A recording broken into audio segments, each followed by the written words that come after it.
తిరుమల కొండకు డీజిల్ కొరత సెగ తగిలింది. అక్కడ పెట్రోల్ కష్టాలు మొదలయ్యాయి. ఉన్న 2 పంపుల్లో ఒకటి నిండుకుంది, మరొక దాంట్లో స్టాక్ అడుగంటింది. అది కూడా ఇప్పుడా ఇంకాసేపా అన్నట్టుగా ఉంది. సరిపడా పెట్రోల్ డీజిల్ లేకుండా కొండ మీదకి వస్తే ఇబ్బందుల్లో పడ్డట్టే. స్టాక్ ఎప్పుడు వస్తుందో తెలియని పరిస్థితి. ఫ్యూయల్ లేక చాలా బండ్లు కొండ మీద ఆగిపోయాయి.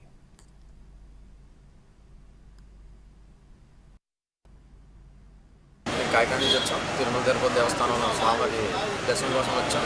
దర్శనం అయిపోయింది, అన్నీ బాగానే జరిగింది. కానీ తిరుపతి కొండ మీదకి వచ్చాక కొంచెం ఈ డీజిల్ పెట్రోల్ ఇష్యూల వల్ల కొంచెం వచ్చిన భక్తులను కూడా ఇబ్బంది కలగకుండా ఇక్కడ జరిగే తిరుపతి దేవస్థానం వాళ్ళు కానీ అందరూ కూడా సహకరించి వచ్చే భక్తులు ఎవరికి కూడా ఇబ్బంది లేకుండా కనీసం 10 లీటర్లు ఎంతో కొంత వాళ్ళకి డీజిల్ కాపాడితే వాళ్ళు కిందకి వెళ్ళి వేరే చోట ఎక్కడైనా వాళ్ళకి అందుబాటులో ఉండే చోటుకి వెళ్ళి చూసుకునేలా ఉంటే బాగుంటుంది నా ఉద్దేశం. నిన్న వచ్చి కింద చూశాను, 2-3 బంకులు చూశాను, పెట్రోల్ లేదు. కాబట్టి సిఎన్జి ఉంది, రేణుగుండలో వేసాను, సిఎన్జి ఉంది. ఇక్కడ తిరుపతికి వచ్చాను, పైన ఎక్కాను, పైన ఎక్కితే ఇక్కడ పెట్రోల్ లేదని చెప్తాను.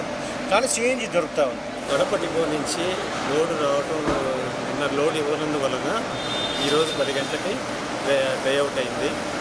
ఈరోజు మ్యాక్సిమం ట్రై చేస్తున్నాము, 90%. ఈరోజు ఈవినింగ్ వచ్చేదానికి ట్రై చేస్తాము. రేపు మార్నింగ్ లోడ్ కంపల్సరీ వస్తుంది. ఈ ఇన్కన్వీనియన్స్ని అర్థం చేసుకోవాల్సిందిగా ప్రార్థిస్తున్నాం. కాకినాడ నుంచి వచ్చాం.